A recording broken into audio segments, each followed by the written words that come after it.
Okay, I'm going to go for a little bit of a new look today. Since I'm teaching online, computers are nice and close. I can actually read pretty good without glasses. Um, we'll see. I might slip some glasses on throughout this, but you get to see the blank face or the naked face of Little Crow. So we've been talking about antiderivatives, underivatives, starting with the derivative, getting back to the function it came from, right? That's 13.1. We looked at sort of the simple, the one term process where we're adding 1 to the exponent and then dividing by that exponent. And then the two special cases with natural log and e to the x, and we did those. Section 13.2, we got into looking at sort of a reverse chain rule. So what happens when we took a derivative that was a result of a chain rule? How do we get back to that? That was U substitution. But to date, we really haven't talked about what are we getting, right? When we did derivatives, we talked about the derivative is a rate of change. It is the rate function. So now we're going to sort of build on that. We're going to look at a graphical example to see when we take a rate function, graph it, what actually are we getting when we get back to that antiderivative. It's going to take us 2 sections to get fully there, but we're going to get in 2 sections. This one, we've got a few questions that we're going to have you do, a very simple technique that will hopefully help you understand graphically what's going on with an integration when we're doing integration. Once you have that understanding, we get to this thing called the Fundamental Theorem of Calculus. Now, that's why you need the music. Something called the Fundamental Theorem of Calculus has to have some kind of fanfare to it, right?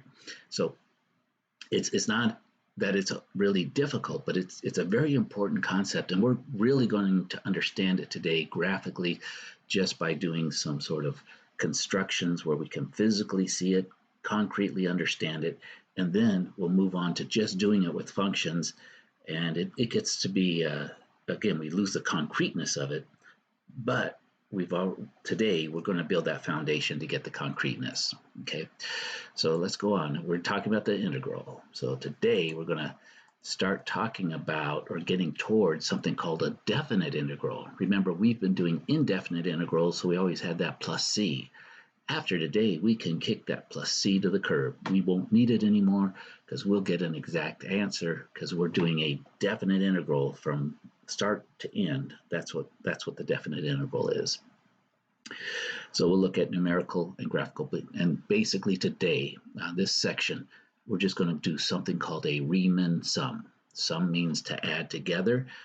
Riemann is somebody's name, and he came up with this technique, or at least he was given credit for coming up with this technique. It's really kind of cool, and it would really help us understand where we're going. Okay, so let's take an example to start with. We've got a function, and notice me, I don't usually like to start reading math problems. I like to pick out equations, okay, pick out numbers. Okay, so what is this equation telling us? We have a deep ocean rig has suffered a catastrophic failure. That's terrible. Oil is leaking from the rate of the floor wellhead at a rate. So here what we're finding out is this function we have here is a rate function. It is a derivative. Okay. How do we know it's a derivative? Because it's a rate function. That's what they tell us. So we're losing this many 1,000 barrels per day. Terrible. From 0 to 20. Now you might see this is quadratic, right? So that we know that part of it, and it's a positive on the x squared. So we'll look at the graph, but we'll see it's obviously the rate is changing because each day, hopefully, they're working to reduce that rate, right? There's a spill. Let's get it fixed. So we're going to see if we can, let's just move forward. So t is days. So I could put in 1, 2, 3, 4, so and so. Up to 20 would work. use a numerical calculation to estimate the total volume. So see, what we're able to do with these methods we're going to use is start with the rate, get accumulation or amount of oil that has been spilt from day 0 to day 20. Okay, so that's what we're doing. And what that looks like is we've got this graph here. Okay, so this is a graph from 0 to 20 of the function they just gave us. Pop back here, that function. So when we graph this, we get this. And we will actually graph this in by the end. And we'll also do this, so we're going to do it graphically. We'll do it with the graphing calculator, working primarily with just the function itself. Okay, so one quick and dirty, easy, fast way is to say, okay, look at on day 0, when it starts, it's spewing out oil at 60,000 barrels a day, right? Because remember, these are in thousands of barrels. So one way to do is, okay, let's just, if that's the only measurement we have, and actually on day 1, that is the measurement, and they say, well, it's going to take 20 days to fix. So the first thing people would do is say, okay, 60,000 barrels a day for 20 days, how much oil is going to get spilled? Okay, and we could calculate this by taking the 60,000 barrels times how many days? 20 days. We get 1,200 with 2 more zeros, 1,000 barrels. Did I spell it right? Let me check. B-A-R-R-E-L. Hey, I did. Good. My 7th grade teacher called me her most creative speller, so that's why I always did. I thought, I'm not a bad speller, I'm just a creative speller. But what we found was, notice this, we found this area of this rectangle, and this is really the start of Riemann sums. Now, we didn't add anything, so this was taking just one region, and you'll see we'll take smaller and smaller regions, because what's happening? These folks got it down, but notice we didn't really spill all this oil up in here that's above the curve. It was the area below the curve that we really want, and this is really too crude to make it work. But this is, I'll walk you through it. The total volume is number of spills times number of days, and again, we've got the 60 times 20. This is what we just did, and there's what the graph would look like, right? Just like what we did, one big block. But that's not very accurate, because we've got our folks out there working to crank down that volume. So let's make a better. Let's see. What does I say? What? Let's make a better estimate. So the volume per day of 60s represent the y-coordinate of the graph at the left edge. So this is why we're talking about left-hand Riemann sums. And I think all 4 problems we've got assigned to you are going to be left-hand Riemann sums. You're going to see that, well, if there's a left hand, is there a right hand? We'll talk about that at the end. But and there's also even a midpoint Riemann sum. And if you take a physics-based calculus, you'll probably use all 3 because one sometimes gives a better estimate than the other. That's why they have all these different ones. But we're going to focus on just, if we can do the left hand, it'll help us understand that we're getting the area under the curve. So if we have a rate function, a derivative, and we get the area under that curve, what we get is the accumulation function. And we're going to see there's a nice connection, the fundamental theorem of calculus, right?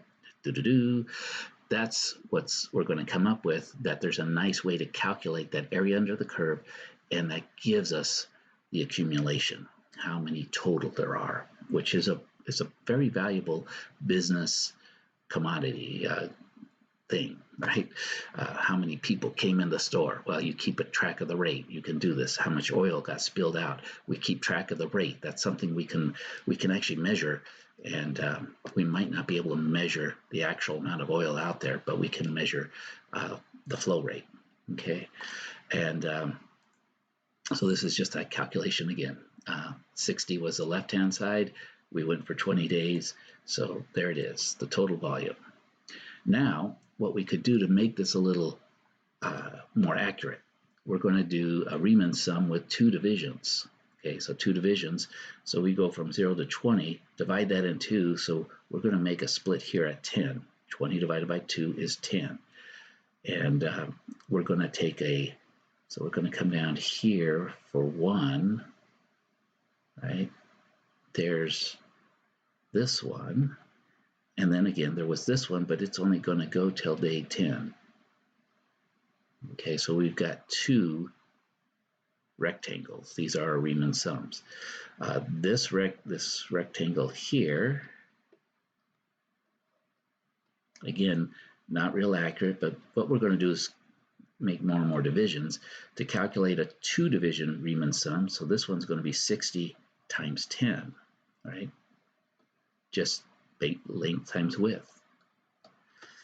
This one over here is going to be, we're going to estimate, this is 30, so this for 20, 30 must be about 28. I'm going to call it 28. And that's also times 10 days, 10 to 20, right? So that's 10 days. So we get 600, and we get 280. And if we add them together, again, that's the sum part of Riemann sum. We just did 2 of them. We get 880. Did I get that right? It doesn't feel right, but I've been looking at all the answers and I don't remember this one. 880,000 barrels of oil. Now that's much better than what we had before. So that's what it would look like, right? Going from 60 to 10, and then 10, we take its left-hand function value and make the rectangle. Okay, let's see. Yeah, 60 times 10, 600 barrels. 10 times 28. Yeah, I called it right. 28. Okay, so we end up with 880,000 barrels. More accurate of an accounting. And again, maybe these measurements can only come in each day or something, the updates. So how could we get more? And again, this, I don't know why this, I just left these in, but they go through the calculation again. So I thought, well, leave it in there, just emphasize what they're doing. They're taking the function value at 0, which is the left-hand side, and the function value at 10, which is, again, the left-hand side of those rectangles that we're drawing. So now what would happen if we did 4 division? Again, there's a homework problem very similar to this, and so what we're doing here is going to be helpful. So we've got going from 0 to 20. So what you can do is you can take 20 minus 0, which is 20, right? And we're going to divide it. Oops, sorry. I copied and pasted and forgot to make this into 4. 20 minus 0 divided by 4 is how we do this. So we get 20 divided by 4, which means each division is 5. But you could kind of see that. So we want a division here, another 5, another 5, and another 5. So there's going to be our 1, 2, 3, 4 rectangles. And we go with the left-hand side. So here's the function value on the left-hand side of this interval. So I go from 0 to 5 and make a rectangle.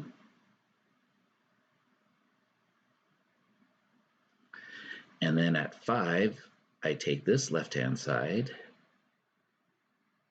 keep it till I'm at 10, and I think that looks like maybe 42. So some of this you're going to have to kind of estimate. We're going to see, we can actually use the graphing calculator to plug this in and then get through a table, get exact values. At 10, I take this one, which looks like about 19, and I draw that, right? So I'm getting my 4, and then at 15, I take this left-hand side, draw it over, and go down. Now you'll see, if we were taking right hand, we would have started at the right and gone backwards. right, and gone backwards. And so it's sort of an underestimate. You see, we're getting a sort of an overestimate. Sometimes we do that. We'll take the right-hand side. You get an underestimate. You take the average. You get pretty darn close, you know. Hey, so again, we're taking the area of this, and what is this area?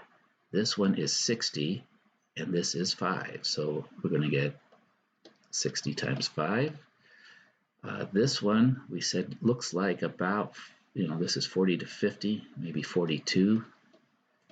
And again, the length, the width here of this rectangle is 5 to 10. So it's also 5. This one looks like about 19 times 5. And this one, wait a minute. No, that's about, I think, 28. I'm going to let them, they've actually got them. And then I think this one here, yeah, jumping the gun. This one looks like about 19 times 5, right? 20, 28. Okay. So what you would do is calculate each of these. They're going to do it for us. This one's not too bad. This is 300. And then you're going to get this one and this one and this one. And then you're going to add them together. That's again, the sum part of the Riemann sums. And we're going to get something more accurate. I'm just going to click and let the folks here do the hard work. So notice they're getting the function value at 0, at 5, at 10, at 15. Those are the left-hand sides. We were just picking them off the graph. They don't even show what they are, but you could kind of reverse engineer it. 300 divided by 5 is 60. 2 divided by 5 is 42. That's how I got that.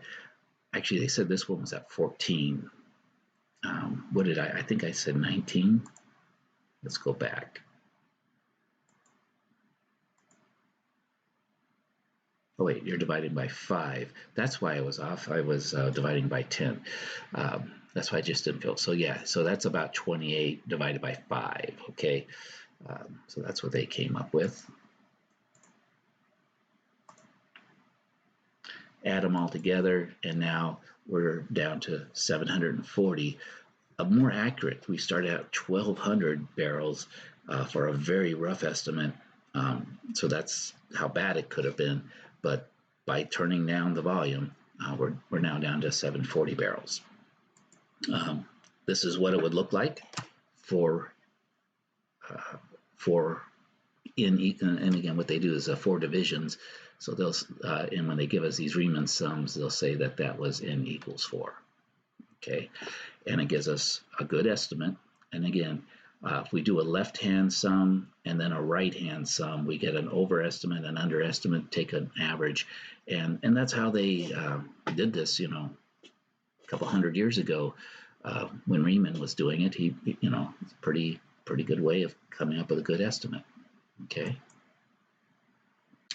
So the total volume seems to be getting closer to the area under the graph. What we're getting an approximation of is when we have a derivative function that's a derivative, that's a rate, and we get the area under the curve. To get the area under the curve, we do this Riemann sum thing. What we're going to see is there's a connection between the antiderivative and getting this area. It's really pretty cool. So okay, divided in 8. We'll stop here. I don't know that I can divide, but notice this is now going from 0 to 2.5, 2.5 to 5. So this is, I don't know that I could estimate this. So how do we do this? We've got 2 problems we want you to do that are going to involve where we just give you the function. When we get to this, to get these left-hand, the heights really, right? The width is okay. The width we can get, right? We've got, again, what we do is we take the far right-hand side minus the left-hand on the interval, which in this case is just going to be 20, but you're going to see on some of the problems, the starting point is not 0. So we've got to figure out how wide is our interval. So it's 20 minus 0. And then how many, what's our n value? What are we dividing? How many divisions, subdivisions? Well, in this case, it's 8. So we end up with 20 divided by 8, which is 2.5. right? So we know that this is 2.5, so every 2.5. So the bottom is going to be multiplying by 2.5, but what we need are these function values here. I should change my pen color, but I think I can do that. Let's go for red. Yeah, there we go. So we want these function values here. We want these. We need these. And then we're going to take each of these numbers times 2.5 because that's how wide it is, right? Well, since we do have the function, not just the graph, what we can do, pull out our trusty calculator. I don't want you to do that. I just want you over to the side here. Okay. Stay. Stay there. Okay, so we're going to put it in, y equals, let's clear out this graph. We're going to put in point, let's see, 0.8 x squared minus 4x, didn't do that, but plus 60. So we enter that in. What I'm going to want on this is I'm going to want a table of values. So, and notice table is shifted up here. So, but before I do that, I want to set my table. I want a table set. So I'm going to go to table set. I want my table to start at 0. And again, whatever they give you, whatever their starting value, say it was -1, you start at -1, whatever you start. So we're starting at 20. We want our table to change by this amount over here. I guess I can't write because this is on top. So 2.5 is what we want. So we want the table change to be 2.5. We want to have everything be auto, not ask. Okay, so both of these should be on auto. And then we go second table and watch the beauty of this. It gives us 0, 2.55. So what we're going to be able to do, and I'm not sure if it'll let me do this, but I see if I can be able to write. So we know the left-hand side is 60. Oh yeah, there we go. 60, again, times 2.5, because that's the width. The next one, 2.5 is 50. And again, there's going to be 8 of these sums, right?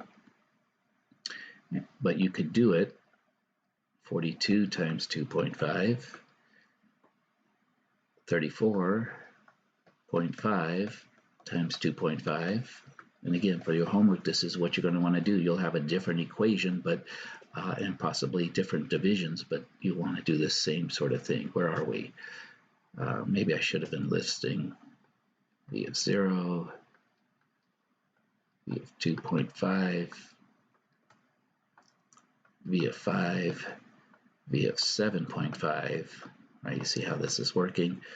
V of 10 would be our next one, 28. It's tedious, but then we got 12.5. V of 12.5 is 22.5. So you're just taking that off of the table. Where are we at? We're at number 15. V of 15 is 18 is the measurement. Remember that's on the 15th day. That means that it was pumping out oil at 18,000 barrels a day. And we're just assuming that stayed constant for 2.5 days. 17.5, ooh, just going to have enough room, I think. Okay, 17.5 is 14.5 times 2.5. And again, you would actually go ahead and calculate each of these, and then we add all of these together, and then we get the last one. Actually, this is the last one. Now watch how that, see, we don't go to 20 because that's at the end. We're doing left-hand side. So notice this is 1, 2, 3, 4, 5, 6, 7, 8. We've got our 8. So that's why it's important to keep going. Don't throw this last one in. That would take us into the 22nd day. Okay, but you see how we get the values. Now what you do is, second quit, you go back here, let's clear that out, and you would take 60 times 2.5. So that's 150. 50.5 times 2.5.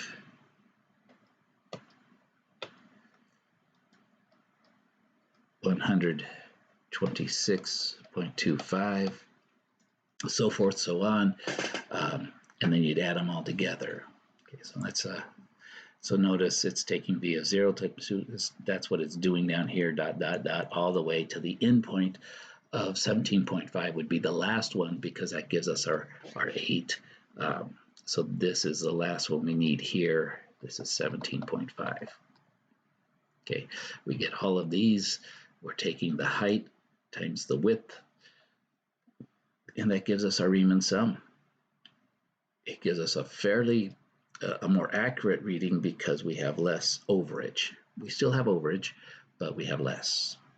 Okay, but in something like this, you probably want to overestimate what you're doing, so you have at least enough cleanup that you don't want to underestimate it and not have enough people out there and resources cleaning this thing up. So 675,000 barrels using 8 subdivisions.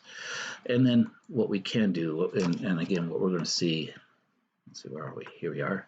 So that's that one.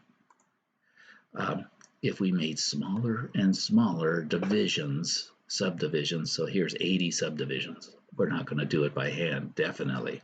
But we could, 80 subdivisions, we have pretty doggone accurate. And then we're going to see the fundamental theorem of calculus, is what gives us sort of the exact area under the curve. And that we're just really going to need to do 2 calculations. That's really what's cool, is instead of doing 80 calculations to get accurate, we do 2 calculations, and we're not only accurate, we're exact, as long as that function was exact. Okay, so we get it down that really over this 20-day period, 613.35 thousand barrels of oil leaked out into the ocean. Okay, so we get more and more accuracy the more divisions we take, and as we move towards section 10.4, we'll find a way that easily gets it to us. But this is a way of getting you to understand what we're getting. We are getting area under the curve. So that's why we took this sort of little deviation. We haven't found the antiderivative yet. What we will do is we'll do that in the next day's lesson. We'll find the antiderivative, and we'll see with that antiderivative we're able to do in just 2 calculations what took us 80 calculations or more here. Okay, so just to show you what would a right-hand Riemann sum look like.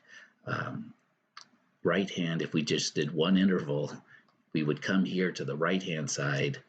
Let's see if I can draw. Not bad, staying there. It would be this rectangle here. You see, but that's assuming they got the volume down real low at the beginning. So that would have been our right-hand estimate with just one interval. Not very accurate, but maybe if we took an average, we might get close. And again, right-hand intervals, we're going from the right side backwards, So you see, if we did our 8 intervals, we'd be like this. So we've got an underestimate with a right hand. So we're missing this part that actually did spill out there. So that's a right-hand Riemann. The homework we've given you just left-hand Riemann sums, because we just want you to understand what we're getting is the area under the curve. 4 problems, walk through it a few times so that you've got this concrete, solid understanding that when we are getting the definite integral, we're going to show you that later, but that definite integral really is just that area under the curve. And that's why the integral is that little s thing, S-shaped, because that's for sum. It comes directly from this. So the rest, I'm going to leave the rest of this PowerPoint. If you want to go through it, it takes the same steps that we went through, right? You take your interval. Again, we were going from 0 to 20. You take the, let me go like this. You take the 20 minus 0, or whatever these intervals are, right? That gives you the width of your main interval. And then you divide it by n, which is how many subdivisions you're being asked to do. Again, the more subdivisions, the more accurate you'll get, but the more calculations you'll have to do. So that's what this part's talking about. And again, it's what we're getting is the change of x. That's when we do this division, it tells us how wide this interval is. Going back to that last one, the one we did 8, we ended up with a width of 2.5, and then each of these are the same amount. Okay, then what you're going to do is on this interval, right, you've got, x of 0,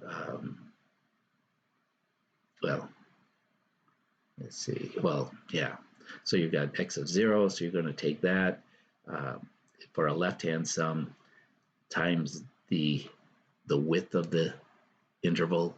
Again, last time it was like 60 was the left-hand side, it was 2.5, 60 times 2.5. So we went through a concrete example of that, and basically that's all it's saying is you're taking your, right here, connection, 60, in this case, okay, they're only doing the 4, 60 times 5, right?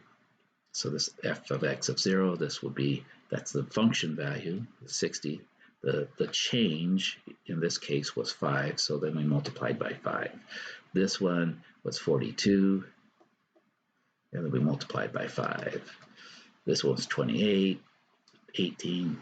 We don't do the last one, right, because it's the left-hand side, and that got us the rest of the way home, so 18. So this is our left Riemann sum. Okay, and that's how we did it for 10. So this, the rest of the PowerPoint is really just getting you comfortable, or maybe not comfortable, but at least exposing you to the notation that gets used when we do this. And sometimes in math, maybe most of the time, that is the most difficult, is the symbolic representation of what we're doing. Because remember, the person who came up with this, they spent probably many years coming up with this and revising it. They just didn't sit down one afternoon and spill it out. They worked with it a lot. And so for them, they could come up with little symbols to represent each of the little pieces. And it had great meaning to them. For us, we're condensing down a couple of years of work into one little section that we're doing. And so we have to pick up with this notation. But the help, what's helpful about getting down this notation is it empowers us to do many different, to generalize to various different types of problems that we might have to face. Okay, so I'm just going to keep going through, look through this. This is tying back to what we did. So it's tying the notation back to what we did on a concrete basis. And these are the types of things I'd be happy to answer questions on. But for the homework, you'll be able to do it without necessarily understanding all of this. But if you look at this notation, try to understand it a little bit, then you'll get there. So what it builds on is this summation notation. Summation notation. That sounds like it should be a song or something. Cool rap song, right? Anyway, a left Riemann sum is going to have this, where we're going to go from one end, k equals 0, all the way to n minus 1. So notice all the divisions, we don't go to the last one because the left sum, we stopped that one before. So on the example we didn't go to 20 days. We stopped at 17.5 days when we did the 8 intervals, right? Because that last one. So that's what this is about. And again, you take the function value times the width of the rectangles that you've divided it up into. Again, same thing we just did. So a quick example. So here's another example more generalized with a curve that we might have to face. And again, you'll see sometimes we get underestimation, sometimes we get overestimation. So that's why if we use the left and the right and then take its average, we can usually get a better, well, not usually, I guess there could be a case where we wouldn't, but the average will be a closer representation of the actual amount. Okay, so they walk you through here. Calculating Riemann sums, these do the same thing that I told you. You just need to, here's an example. Our interval is going from -1 to 1, and they want 5 subdivisions. Okay, so what do? What you do is you take the endpoint, which is 1, subtract the left-hand side, which is -1, so 1 minus -1, and then divide that interval, because that gives you the width, right? From 1 to -1 is 2. That's a width of 2, and you'll see that calculation gives you that. Divide it into 5 subdivisions, so each one's going to be 0.4. Okay, so to do this with 5 intervals, what we would do is we would graph this. And let me just remind you how to do that. We go to y equals. We're going to clear this one out. We're going to put x squared plus 1. And the reason I kind of go on with these is I know if you've already got it down, you've probably already stopped this video and gone on to the homework and say, I don't need to hear the rest of this from Little Crow. But if you're still listening, it's because you didn't quite understand everything, and hopefully we can make this connection here. So this is the function we want. And now that we know, what do we want to do, right? Second table set, we know our width. And see, this is the delta table. That's what that is. That's the notation they're using. That's the delta x. It's 0.4. So in this case, it's not 0.2, it's 2.5, it's 0.4. And we still want these on auto. And then we go to our table. Oh, wait. This is a good one. Get that out. We want our table to start not at 0. We want it to start at -1. I get too much ahead of myself sometimes. So this will start at the left-hand side of the interval, and it'll give us the values each 0.4. Okay, so now go down. We go second table, and notice we've got -1 is 2, -0.6 is 1.36, and notice we got all of them till 1. 1 is where we're going to stop. But actually, we don't stop at 1, right? Because we need 1, 2, 3, 4, 5. We stop 1 just before it. So again, to do this calculation, we're going to do f of -1 times 0.4, because that's the width, and then f of -1 is 2. So let me actually, let's start over. F of -1, so we get 2 times 0.4 for that interval. For f of -0.6, we're going to get 1.36 times 0.4. For f of -0.2, that's going to be 1.04. Notice I'm getting that from right up in here, times 0.4. We do all these calculations, and again, just remember, we're only doing 5 subdivisions. So 1, 2, 3, 4, 5. This is where we would stop. F of 0.6, which is 1.36 times 0.4. And then we would add all those together to get the Riemann sum. Okay, so that's, and they've got all the divisions here, but we see that these were given to us by the graphing calculator. Okay, you could actually go ahead and look at the graph, and then you would see these. There's also, TI has some downloadable programs, if you know how to do that, that will do Riemann sums for you, and it draws a little graph. They're kind of nice, but for what we're doing, we're only going to do 4 problems. 2 of them are graphical, 2 we give you the equation.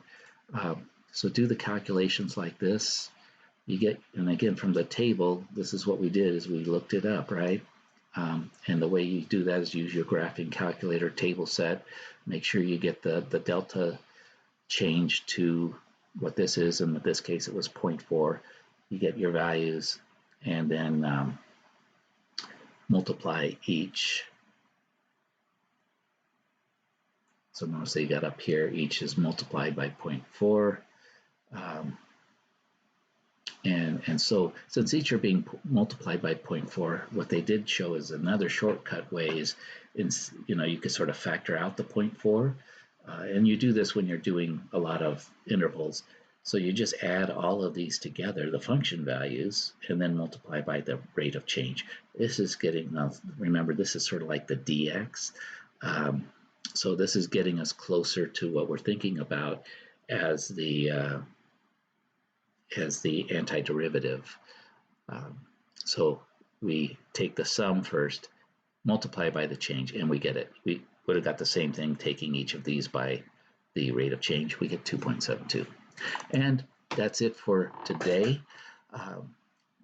Take a look at those homework assignments, and then the next section, 10.4, 13.4, I forget which class I'm in, 13.4, we'll take a look at the fundamental theorem of calculus. All right, have a good day, stay safe, stay happy, and keep working. Thanks.